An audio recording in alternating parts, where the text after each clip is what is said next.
오늘의 주요 뉴스입니다.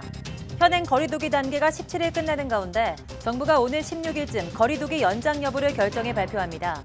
집합 금지 업종의 경우 일괄 영업 재개가 아닌 단계적 재개 방안이 검토되고 있습니다.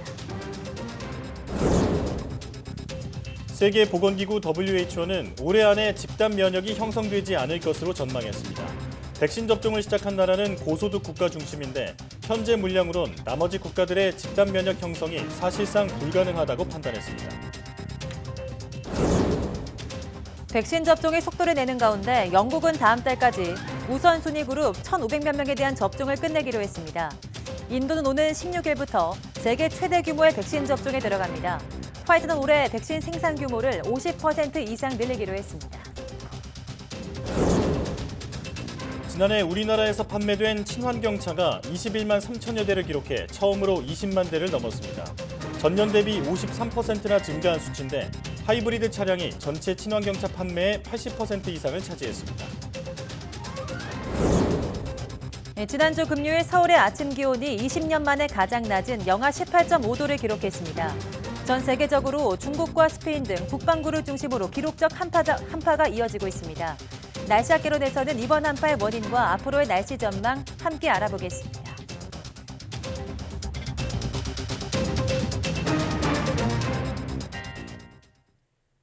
여러분 안녕하십니까? 사이언스 투데이 시작합니다.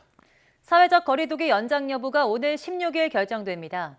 중대본은 현행 사회적 거리두기 수도권 2.5단계와 비수도권 2단계 조치가 일요일까지라며 지자체와 전문가 의견 등을 수렴해서 전날인 16일 발표할 가능성이 크다고 밝혔습니다.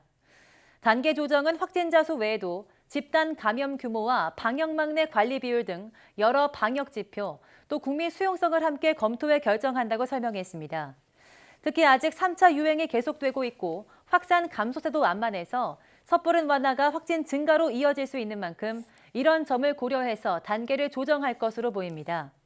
다만 단계 조정과 별개로 6주 가까이 집합 금지로 생계 어려움을 겪고 있는 분들을 위해서 방역 수칙을 엄격히 지키면서 운용을 허용하는 방안과 관련한 논의도 진행하고 있다고 강조했습니다. 정세균 국무총리는 코로나19 백신의 추가 도입 노력에 상당한 진전이 있다며 추가 확보를 시사했습니다.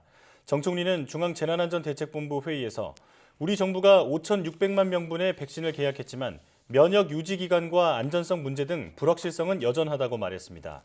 그러면서 정부는 국민이 안심하고 백신을 맞을 수 있도록 다른 플랫폼의 백신을 추가 도입하는 노력을 하고 있고 최근 상당한 진전이 있었다고 강조했습니다. 정 총리의 중대본 회의 모두 발언 내용 들어보겠습니다. 정부는 집단 면역을 형성하기에 충분한 물량인 5,600만 명분의 백신을 도입하기로 계약을 했고 다음 달부터 접종을 시작하기 위해 총력을 다해 준비하고 있습니다. 하지만 불확실성이 여전합니다. 백신을 맞더라도 면역이 얼마나 지속될지 아직 알 수 없고 안전성의 문제가 발생할 가능성도 있습니다. 접종의 속도를 내지 못하면 짧은 유효기간 때문에 백신을 그대로 폐기해야 할 수도 있습니다. 이에 정부는 국민들께서 안심하고 백신을 접종하실 수 있도록 또 다른 플랫폼의 백신을 추가 도입하는 노력을 해왔고 최근에 상당한 진전이 있었습니다. 구체적인 내용은 계약이 확정되는 대로 국민 여러분께 소상히 보고드리겠습니다. 정부가 미국 제약사 노바백스로부터 코로나19 백신 1,000만 명분을 구매하기 위해 진행 중인 협상이 마무리 단계에 있는 것으로 확인됐습니다. 정부는 기존 국내 도입 계약이 이루어진 4종의 백신 외에 노바백스 백신을 추가로 국내에 들여올 계획이며 물량은 1,000만 명분 이상인 것으로 파악됐습니다. 이르면 올해 2분기에 도입할 수도 있는 것으로 전해졌습니다. 노바백스 백신은 유전자 재조합 기술을 이용해서 만든 항원 단백질을 직접 주입해서 면역 반응을 유도하는 것으로 가장 많이 사용되는 백신 플랫폼 가운데 하나입니다. 특히 유통기한이 2-3년으로 길어서 기존 도입될 예정인 4종 백신에 대한 보완이 가능한 제품으로 평가됩니다. 헬스장 등 실내체육시설 사업자들이 집합금지 행정명령이 부당하다며 정부를 상대로 또다시 손해배상 청구 소송을 제기했습니다. 필라테스 앤 피트니스 사업자 연맹은 12일 서울 서부지방법원에 대한민국을 상대로 10억여 원 배상을 청구하는 소장을 접수했습니다. 소송에는 실내체육시설 사업자 203명이 참여했고 한 사람에 금액 500만 원씩 청구했습니다. 이들은 집합금지 조치로 6주에 가까운 시간 동안 문을 열지 못했지만 지원금은 300만 원에 불과하다며 임대료와 관리비 등 최소 5천만 원 이상에 달하는 손실과 비교해 턱없이 부족한 수준이라고 비판했습니다. 코로나19의 세계 최대 규모의 가전 IT 전시회 CES가 사상 첫 온라인 전시로 개막했습니다. 기대를 모았던 롤러블 펀이 처음으로 공개됐고 AI 기술을 활용해 식탁을 차리고 치우는 것을 돕는 로봇도 등장했습니다. 보도에 이지은 기자입니다. 스마트폰 화면이 펼쳐지면서 커집니다. 돌돌 말리는 TV에 이어 기대를 모은 LG 롤러블 폰입니다. 이번 CES에서 처음으로 베일을 벗은 롤러블 폰은 올해 안에 출시될 예정입니다. CES 전시관의 명소 올레드 조형물은 흐드러지게 꽃이 핀 나무 형상으로 돌아왔습니다. 미래에서 왔다는 뜻의 이름을 가진 가상인간도 등장했습니다. Hey y'all, I'm Rhea, a songwriter and DJ, and today I'm so excited to be showing you some of the latest and coolest from LG. 삼성전자는 세계적인 인공지능 석학으로 인정받는 승현준 소장이 전면에 나섰습니다. When AI is involved, it creates something entirely new. So much so that maybe it could breathe new life into, say, the Mona Lisa. 로봇과 함께하는 미래의 우리 집 모습은 어떨까? 인공지능으로 그릇의 재질을 파악해 식기세척기로 옮기고 사람 대신 식탁을 차리기도 합니다. 비서 역할도 척척 해냅니다. The conference call is scheduled in a few minutes. 늘 새로운 기술을 먼저 만나보려는 사람들로 북적였던 CES. 코로나19 복병으로 온라인으로 옮겨갔지만 우리의 삶을 바꿔줄 첨단 기술과 제품은 올해도 한층 진화한 모습으로 등장했습니다. YTN 이지은입니다. 한국 주식시장에서 IT 업종이 차지하는 비중이 20년 사이에 큰 폭으로 증가한 것으로 확인됐습니다. 한국거래소에 따르면 한국 증시 시총 30인의 IT 업종 비중은 2000년 25.4%에서 2020년 63.3%로 증가했습니다.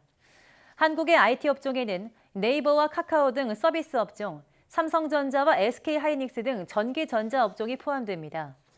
인구 고령화와 제약산업 발전으로 헬스케어 종목은 2000년엔 시총 30위 안에 없었지만 2020년엔 비중이 7.8%로 늘었습니다.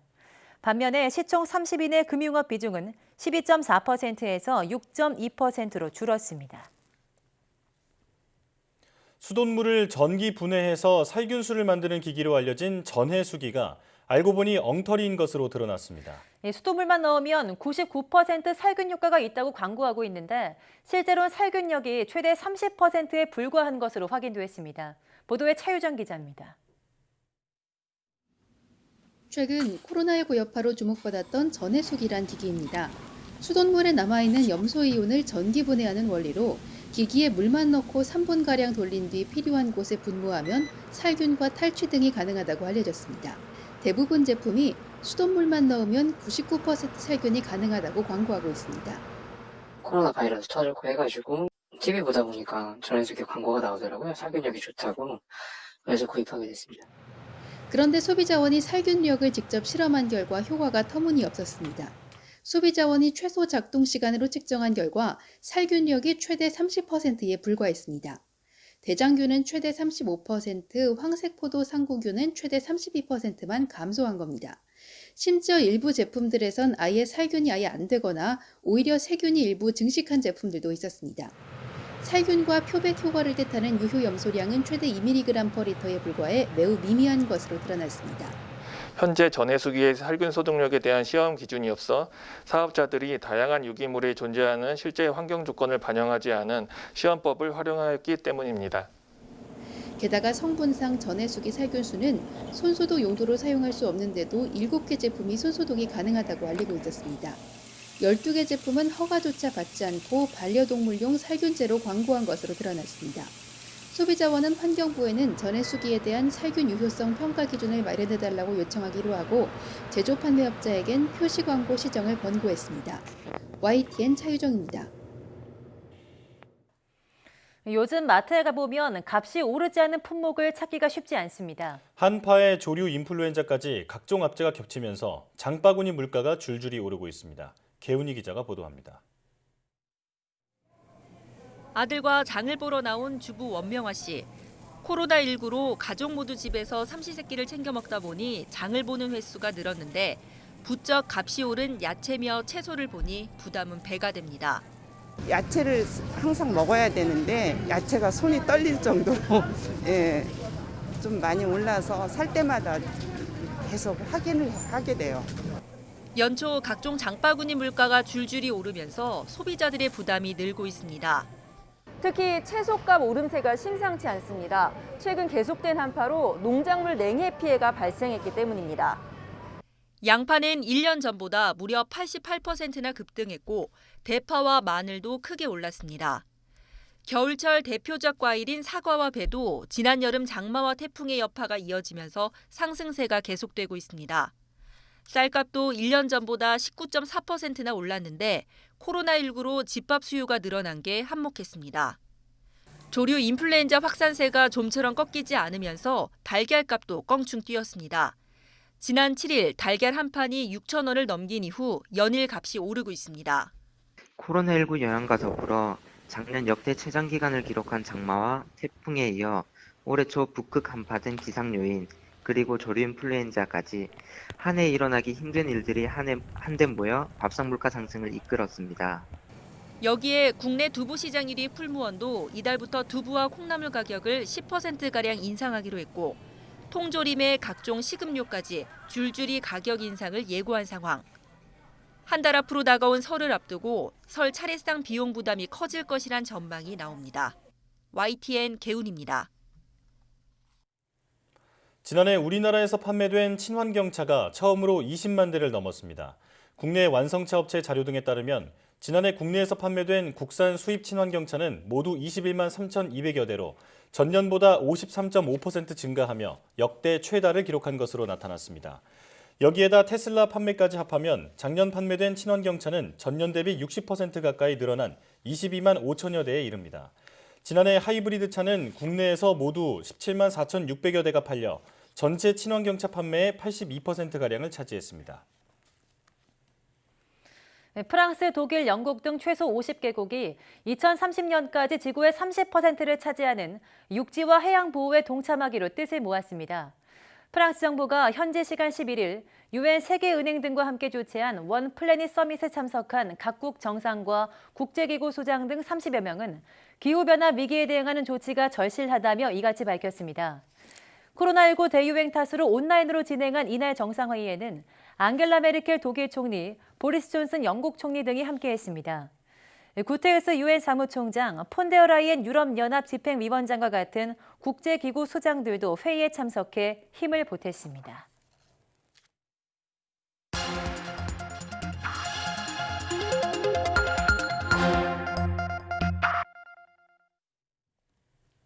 다양한 분야의 과학 이슈를 과학 기자의 시각으로 집중 분석하는 사이언스 취재 파일 시간입니다. 네, 스튜디오에 최소라 기자 나와 있습니다. 네, 어서 오세요. 안녕하세요. 네, 오늘은 어떤 소식 알아볼까요? 네, 지난주에 1,000명대까지 발생하던 신규 확진자가 최근에 400~500명대까지 떨어졌습니다. 하지만 방역 당국은 언제든 대규모 확산이 촉발할 수 있는 이 불안한 상황이라고 강조하는데요. 최근의 감소세에도 경계심을 늦출 수 없는 이유 알아보겠습니다. 네. 약간의 등락은 있지만 지난주보다 신규 확진자가 확 줄어든 점은 정말 다행이라고 볼 수 있을 텐데요. 이제는 3차 대유행의 정점은 지났다 이런 말이 나오고 있죠. 네, 그렇습니다. 방역당국은 3차 유행의 정점을 통과했고 그리고 감소 추세로 접어들고 있다고 지난 10일에 발표했습니다. 12일 기준으로 하루 평균 신규 확진자가 700명대로 떨어졌는데요. 거리두기 3단계 상향 기준이 800명보다 적은 겁니다. 여기에다 감염 재생산 지수도 0.8까지 감소했습니다. 예. 확진자 한 명이 한 명을 채 감염시키지 않는다는 건데 유행이 잦아들고 있다는 겁니다.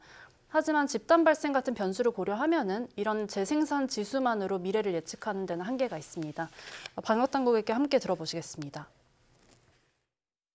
모두가 어렵게 힘을 내서 현재 가까스로 3차 유행을 저지하고 감소세로 전환시킨 상태이기 때문에 이런 일상과 방역 그리고 경제활동과 방역을 어떻게 조화시킬지 하는 부분들은 상당히 좀 신중하게 접근이 필요하다고 판단을 하고 있는 중입니다. 관련 협회와 단체 등과 소통을 강화하고 계속 논의하면서 17일 이후의 운영 체계에 대해서 저희가 개선 방안을 만들겠지만 다소 신중하고 엄격하게 그리고 단계적으로 좀 차근차근 운영을 확대하는 방향성에 대해서는 감소세에 접어든 건 맞지만 마냥 안심할 수는 없다는 건데요. 그럼 확진자 수 외에 다른 지표들은 어떤 상황입니까? 네, 여러 지표가 우리가 결코 이 긴장의 끈을 놓아서는 안 된다고 말하고 있습니다.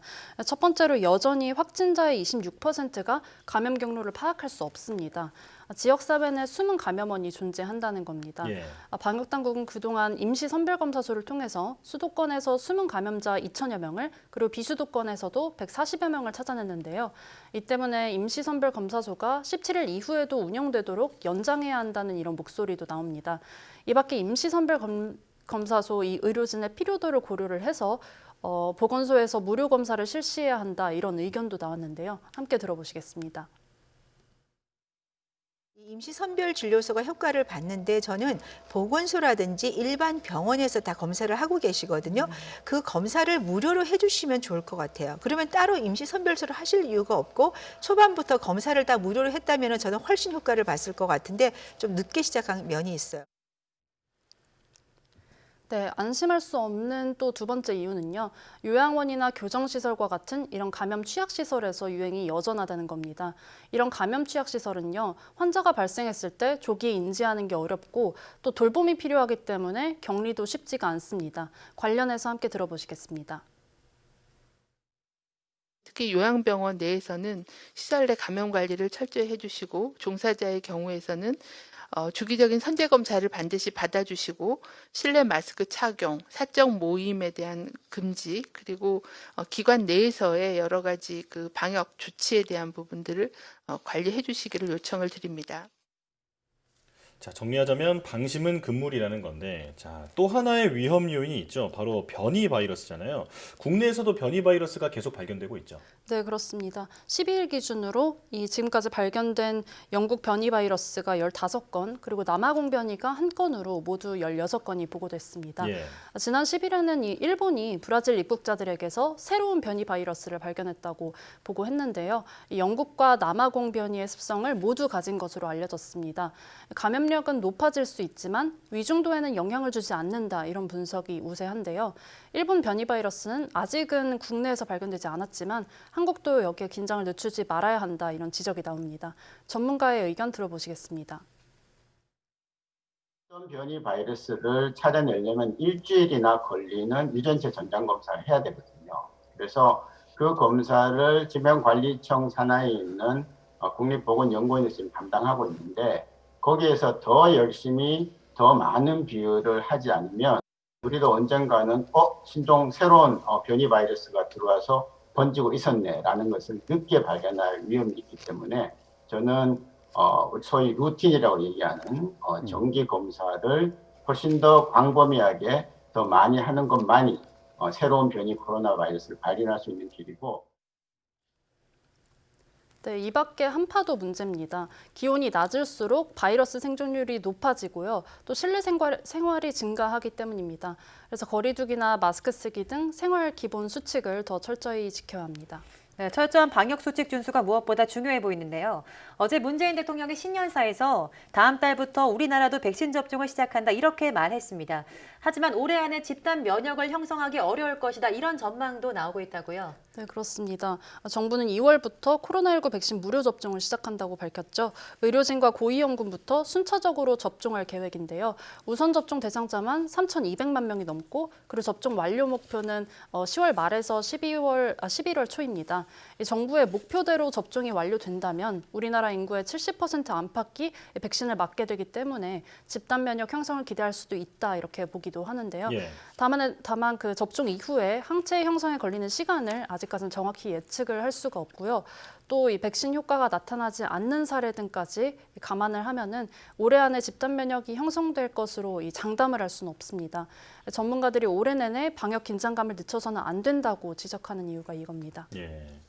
이 와중에 수도권 밖으로 원정 당구를 치러 가는 분들도 한번 보도가 된 적이 있는데, 자, 우리 경제와 이웃의 안전을 위해서 방역 수칙을 더 잘 지켜야겠습니다. 지금까지 최소라 기자와 함께했습니다. 오늘 말씀 고맙습니다.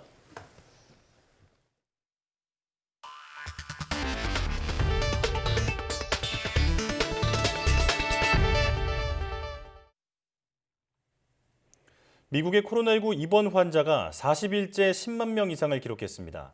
CNN 방송은 12일 기준 미국의 입원 환자가 12만 9천여 명으로 집계돼 40일 연속 10만 명 이상을 유지했다고 보도했습니다. 미국의 코로나 입원 환자는 지난 6일 13만 2천여 명으로 최대치를 기록한 뒤 13만 명 안팎을 이어가고 있습니다. 미국 전문가들은 연말 연초 가족 모임과 여행의 여파가 이달 중 본격적으로 반영되면서 코로나 환자는 더욱 늘어날 것이라고 진단했습니다. CNN 방송은 존스홉킨스대 자료를 인용해 올해 들어 11일 동안 코로나에 걸려 사망한 사람은 2만 8천여 명이라며 이 속도라면 1월 한 달 동안 사망자 수는 월간 최고치를 기록할 수 있다고 분석했습니다. 미국 캘리포니아주의 한 동물원에서 고릴라 3마리가 코로나19 확진 판정을 받았다고 AP통신 등이 보도했습니다. 그동안 개, 고양이, 밍크 등이 코로나19에 걸린 사례는 여러 차례 보도됐으나 인간과 유사한 생물학적 구조를 가진 영장류의 감염 사례가 확인된 것은 이번이 처음입니다. 미국 농무부는 샌디에이고 카운티 에스콘디도 지역에 있는 샌디에이고 동물원 사파리 공원에서 고릴라들이 기침 증상을 보여 코로나19 검사 결과 이같이 확인됐다고 밝혔습니다. 동물원 측은 고릴라 8마리가 함께 생활해 오고 있었다면서 감염된 고릴라 수가 더욱 늘어날 가능성도 있다고 덧붙였습니다. AP통신은 이 동물원이 이동 제한 조치로 지난달 6일부터 폐쇄됐으며 코로나19에 감염된 직원이 고릴라에 바이러스를 전파한 것으로 보인다고 전했습니다. 코로나19 확산으로 어려움을 겪고 있는 세계 각국이 백신 접종을 위해 국가적 노력을 기울이고 있습니다. 영국 총리는 현장을 방문해 백신 접종을 독려했고 인도 총리는 16일부터 세계 최대 규모의 접종을 시작한다고 발표했습니다. 보도에 김진호 기자입니다. 변이 바이러스 확산으로 하루 확진자가 5만에서 6만 명에 달하며 봉쇄가 강화되고 있는 영국. 남서부 브리스틀에 문을 연 대규모 백신 센터에 보리스 존슨 영국 총리가 방문했습니다. 존슨 총리는 지금까지 240만 명이 코로나19 백신 접종을 마쳤다고 밝혔습니다. 그는 다음 달 중순까지 1,500만 명의 우선순위 그룹에 대한 접종을 완료할 것이라고 강조했습니다. But it's a race against time because we can all see the threat that our NHS faces, the pressure it's under, the demand in intensive care units, the pressure on ventilated beds, even the shortage of oxygen. 존슨 총리는 그러나 지금은 매우 위험한 순간이며 백신 접종자 숫자에 만족해 코로나19 상황을 개선하기 위한 노력을 소홀히 해서는 안 된다는 점을 강조했습니다. 인도의 모디 총리는 오는 16일부터 세계 최대 규모로 कोरोना-19 백신 접종을 시작한다고 밝혔습니다. 16 जनवरी से हम दुनिया का सबसे बड़ा टीकाकरण अभियान शुरू कर रहे हैं। ये हम सभी के लिए गौरव की बात है कि जिन 2 वैक्सीन को इमरजेंसी यूज ऑथराइजेशन दिया गया है वो दोनों ही मेड इन इंडिया है। 인도 의약품 관리국은 지난 3일 현지 백신 회사 세룸 인스티튜트가 생산한 영국 아스트라제네카 백신 코비실드와 바라트 바이오테크가 개발한 백신인 코박신의 긴급 사용을 승인했습니다. 인구 13억 8천만 명의 인도는 의료진, 경찰, 군인, 50대 이상 연령층 등 3억 명을 코로나19 백신 우선 접종 대상자로 정하고 7월까지 이들의 접종 완료를 목표로 하고 있습니다. 인도의 코로나19 확진자는 지난해 9월 중순 하루 10만 명에 육박했지만 점차 감소해 최근에는 2만 명 안팎을 오가고 있습니다.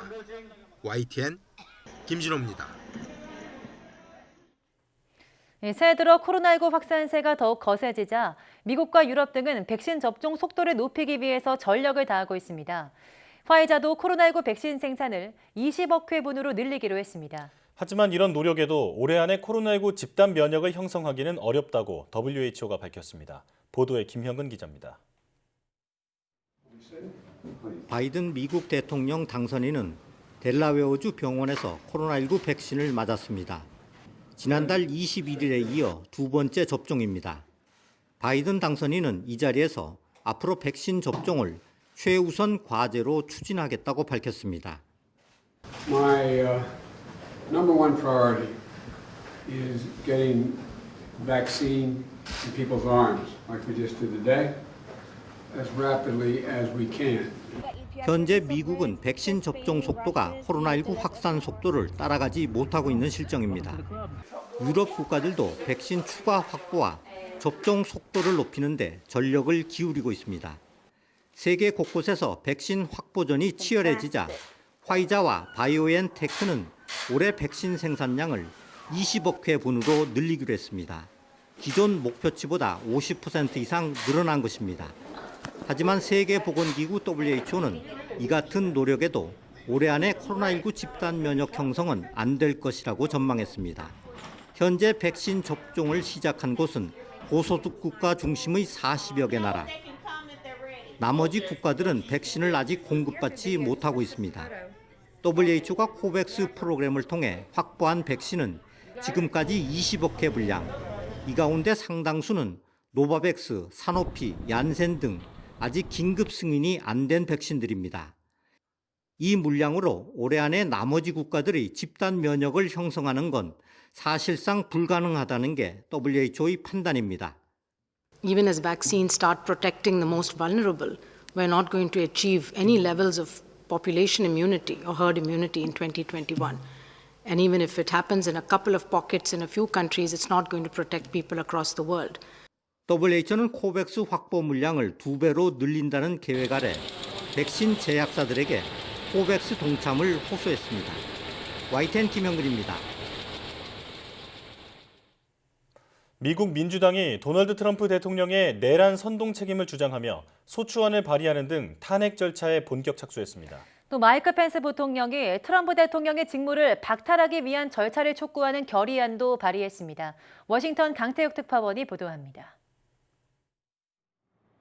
미국 민주당 하원이 탄핵 소추안을 공식 발의했습니다. 결의안에 트럼프 대통령이 내란을 선동했다는 혐의를 적시했습니다. 이어 탄핵을 통해 자리에서 물러나게 하고 향후 공직을 맡지 못하게 해야 한다는 내용도 포함했습니다. 특히 트럼프 대통령이 시위대가 의사당에서 무법행위를 권장하는 발언을 했다며 관련 연설을 언급했습니다. And we fight. We fight like hell. And if you don't fight like hell, you're not going to have a country anymore. 민주당은 또 펜스 부통령이 수정헌법 25조를 발동해 트럼프 대통령을 해임하도록 촉구하는 결의안도 함께 발의했습니다. 수정헌법 25조는 부통령과 내각 과반 찬성으로 대통령을 직무에서 배제한 뒤 부통령이 대행하도록 허용하고 있습니다. 민주당은 하원 본회의 표결까지 시도했지만 공화당 반대에 가로막혀 하루 뒤로 미뤘습니다. Madam Speaker, I ask unanimous consent that the Committee on the Judiciary be discharged from further consideration of H-Res 21 and ask for its immediate consideration in the House. 민주당 낸시 펠로시 하원 의장은 25조 발동 결의안이 통과되면 펜스 부통령이 24시간 내 응답해야 한다고 요구했습니다. 또 25조를 발동하지 않을 경우 탄핵 소추안을 처리하겠다고 압박했습니다. 민주당은 의회 난동 사태 직후부터 25조 발동을 촉구했지만 펜스 부통령은 부정적 입장인 것으로 알려졌습니다. 그런 만큼 탄핵 소추안이 하원에서 가결되는 절차까지는 이어질 가능성이 커 보입니다. 워싱턴에서 YTN 강태욱입니다. 미국 연방정부가 조 바이든 대통령 당선인의 취임식 일주일 전부터 워싱턴 DC를 전면 봉쇄하기로 했습니다. 도널드 트럼프 미국 대통령은 현지 시간 11일 워싱턴 DC에 대한 비상사태를 선포하고 바이든 당선인의 취임식을 지원하도록 연방정부에 지시했다고 정치 전문 매체 더 힐이 보도했습니다. 이 매체는 트럼프 대통령이 뮤리엘 바우저 워싱턴 DC 시장의 의견을 받아들여 이같이 조치했다고 전했습니다. 앞서 바우저 시장은 트럼프 대통령 지지자들의 폭력 시위가 우려된다며 지난 주말 비상사태 선포를 촉구했습니다. 백악관은 성명을 통해 연방재난관리청은 비상 상황을 해소하기 위해 필요한 장비와 자원을 지정하고 공급할 수 있게 됐다며 연방정부가 협력하는 부분은 100% 연방 예산에서 비용을 지출할 것이라고 밝혔습니다. 스가 요시히데 일본 총리가 일본 서부 지역으로 비상사태 발령 지역을 확대하겠다고 밝혔습니다. 스가 총리는 자민당 간부들에게 코로나19 비상사태 지역을 오사카, 교토, 효고현으로 확대할 계획이라고 했다고 당 소식통이 보도했습니다. 스가 총리는 일면 13일 이들 3개 지역에 새 비상사태를 선포할 최종 준비를 마친 것으로 전해졌습니다. 앞서 일본은 지난 7일 도쿄 등 수도권 4개 지역에 비상사태를 발령했습니다.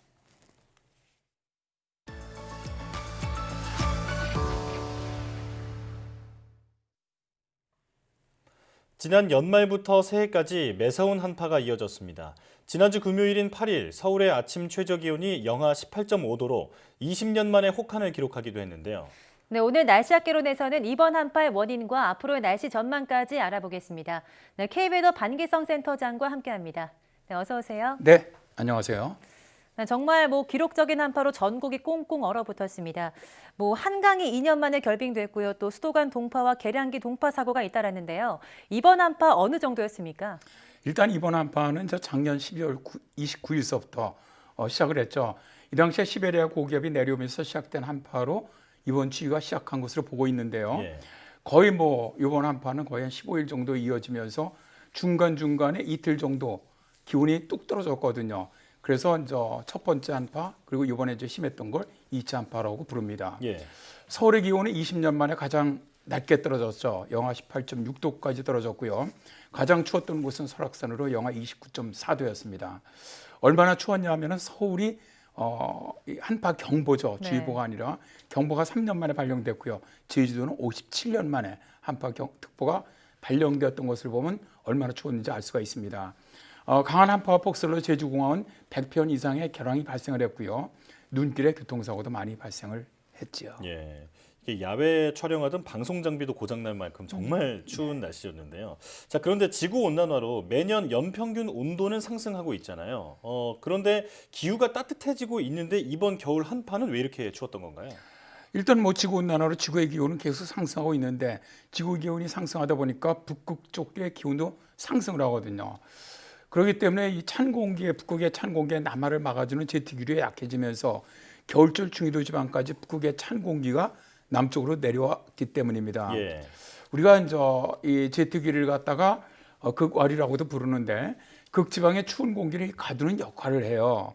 근데 제트기가 빠른 속도로 흐를 때는 북극의 한기를 다 가둬주는데 지구온난화 등 영향으로 북극의 기온이 올라가게 되면은 바로 그 중위도의 기온 차이가 작아지기 때문에 제트기류가 힘을 잃게 됩니다. 예. 그렇게 되면 사행을 하게 되거든요. 사행을 한다는 것은 뱀처럼 구부라는 형태로 부는 바람을 얘기하는데 이렇게 약해진 제트기를 틈타서 북반구의 중위도 곳곳에 북극의 한기가 쏟아져 내려오게 되는 것이죠. 이를 알 수 있는 것이 북극 진동 지수입니다. 네.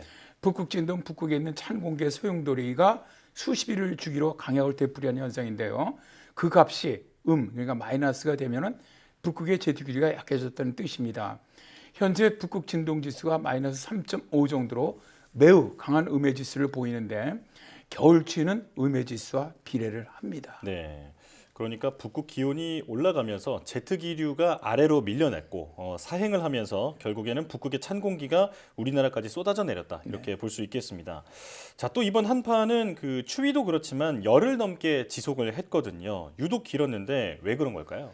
일단 우리나라는 시베리아에서 발달한 대륙성 고기압이 차례로 유입되는 웨이브 트레인형과 북극 한기가 곧바로 유입되는 블로킹형 두 가지 한파가 있습니다. 네.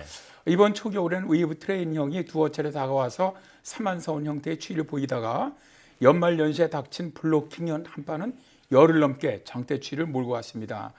블로킹형 한파가 발생하는 원인은 우리나라 동쪽으로 길게 제트기류가 남하하면 상층으로 분리저기압을 만들어요. 예. 이 저기압이 만들어진 북서쪽으로부터 우리나라 쪽으로 찬 공기를 계속 끌어내립니다. 그래서 이 저기압은 꽤 오랫동안 정체를 합니다. 네. 이번에 보름 이상 우리나라에 한기가 머물렀던 것은 바로 이 때문이죠. 그렇군요.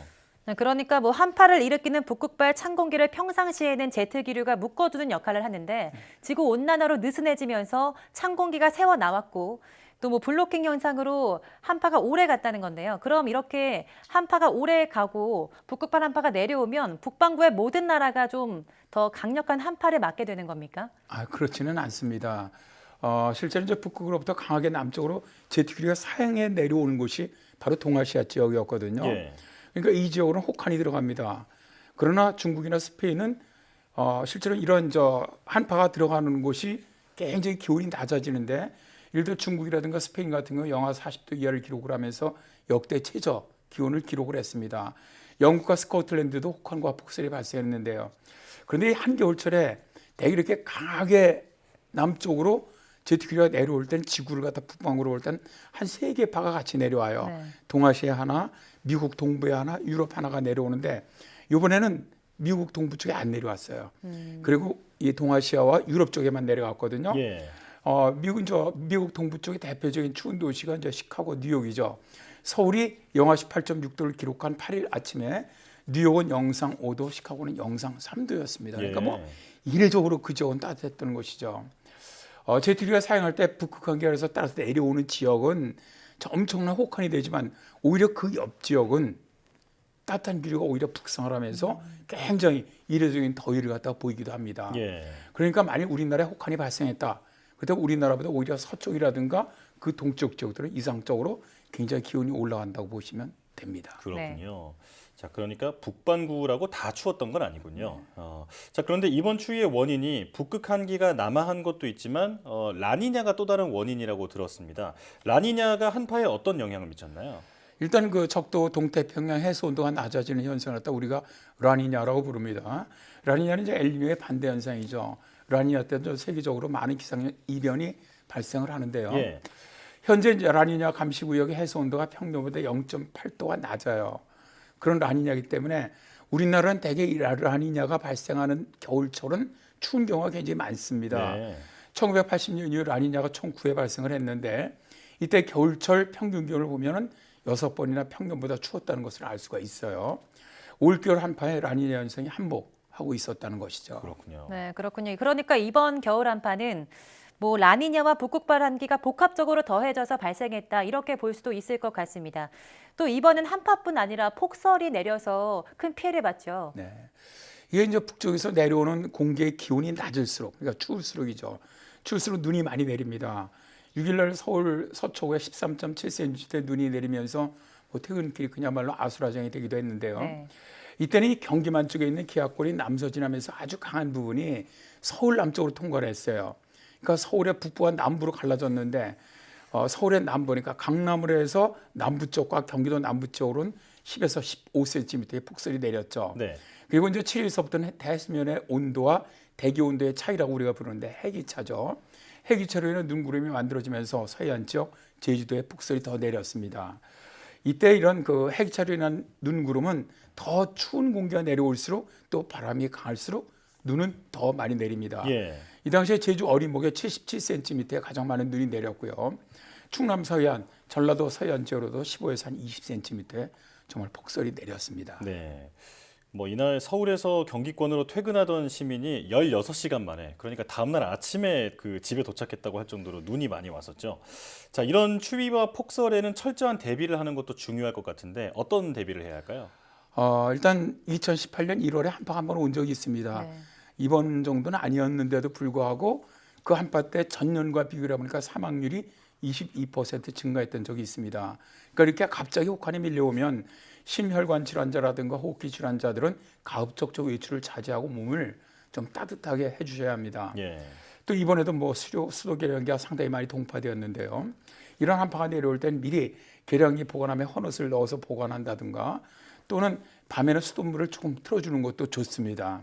또 비닐하우스라든가 축대 등의 붕괴도 대비를 해야 하는데요. 눈 같은 경우는 가로 세로 10m 면적에 30cm 정도만 쌓여도 무게가 9톤이나 되기 때문에 눈이 쌓이기 전에 미리 좀 눈을 치워주시는 것이 좋습니다. 이번 서울 강남 지역의 폭설 때 제설 작업이 부실해서 많은 사고, 좀 교통 체증이 있었는데요. 서울시라든가 또 지자체 등에서는 다음 폭설에서는 좀 이런 일이 없도록 제설 작업을 잘 해주셔야 할 것 같습니다. 예. 네, 다행히 기온은 영상권을 회복하면서 이제 좀 한파가 갔는데요. 당분간은 한파 소식이 없는 건지 앞으로 날씨 전망 좀 말씀해 주시죠. 일단 오늘 낮서부터는 서울도 이제 영상권으로 올라왔죠. 그리고 이제 당분간 며칠 동안은 영상권이 유지될 걸 봐요. 낮에는. 근데 이제 수요일은 예년보다 좀 포근한 겨울 날씨가 예상이 되고요. 근데 다시 15일에 중부지방에 눈이 내린 다음에 16일서부터 주말까지는 또 추운 날씨가 한 차례 올 거로 예상이 됩니다. 예. 그러니까 예년 이맘때 이제 겨울 날씨로 다시 내려가는 것으로 보시면 되고요. 그리고 이제 이번 달 말 1월 말서부터 2월 상순 사이에 또다시 북극발 한파가 예상이 됩니다. 그러나 이번처럼 뭐 그렇게 강하지는 않을 것으로 예상을 하고 있고요. 일단 뭐 기온이 계속 좀 들쑥날쑥하거든요. 그런 만큼 면역력이 약해지지 않도록 보온에 각별히 좀 신경 쓰시기 바랍니다. 네. 자, 추운 날씨에 노약자들은 특히 건강을 더 조심해야 하는데 뭐 외출하실 때 모자라든지 장갑 같이 꼭 단단히 챙겨 입으시길 바랍니다. 지금까지 K웨더 반기성 센터장과 함께했습니다. 오늘 말씀 잘 들었습니다. 네, 고맙습니다.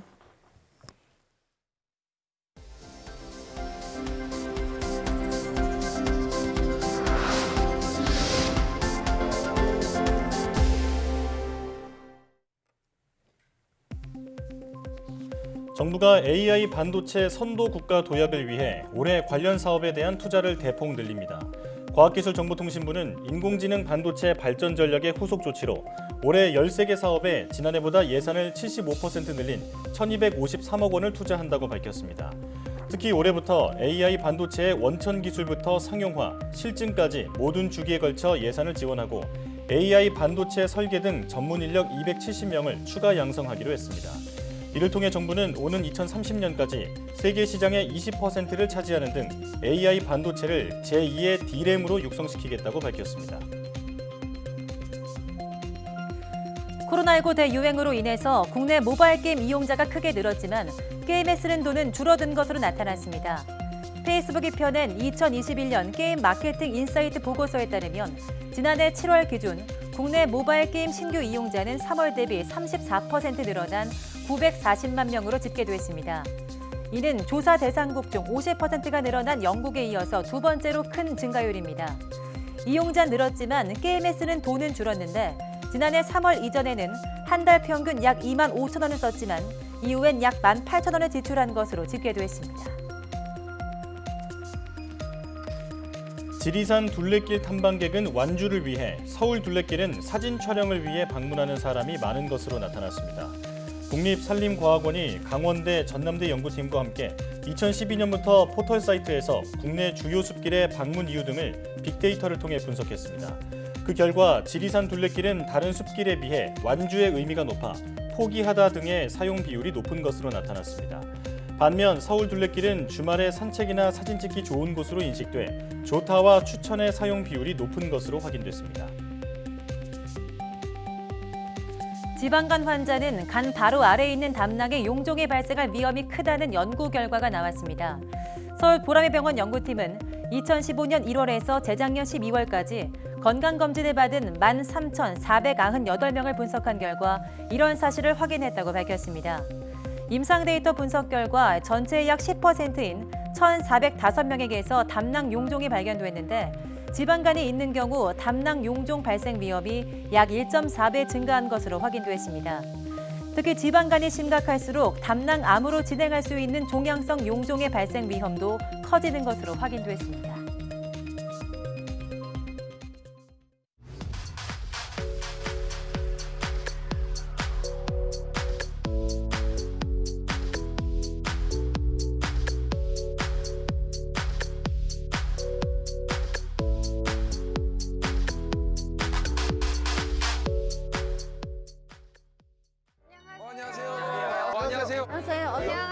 정말 사연이 많았고 저희도 정말 같이 웃고 울고 했습니다. 첫날 밤에 입은 거 벗기고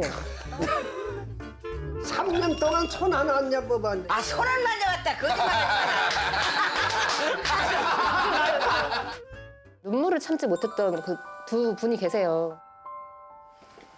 오! 아, 이렇게 해서 현관입구까지. 수리 좀 해주시죠. 카세트도 고장났어요? 전 냉장고 바꿔치기 해서 냉장고를 바꿔치운다고요? 나무 좀 잘라 좀 해주실 수 있어요? 요거 파바박 탁! 파바박 탁! 하면 그냥 끝나는 거. 탁!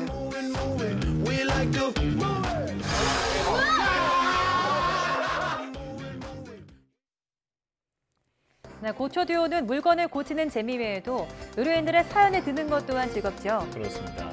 자, 그래서 함께 울고 웃었던 이야기를 모아봤는데요. 고초 듀오 시즌2의 지난 1년을 돌아보는 특별한 시간, 많은 시청 바랍니다. 네, 어려운 시기 YTN 사이언스는 국민과 함께하겠습니다. 함께해 주신 여러분 고맙습니다.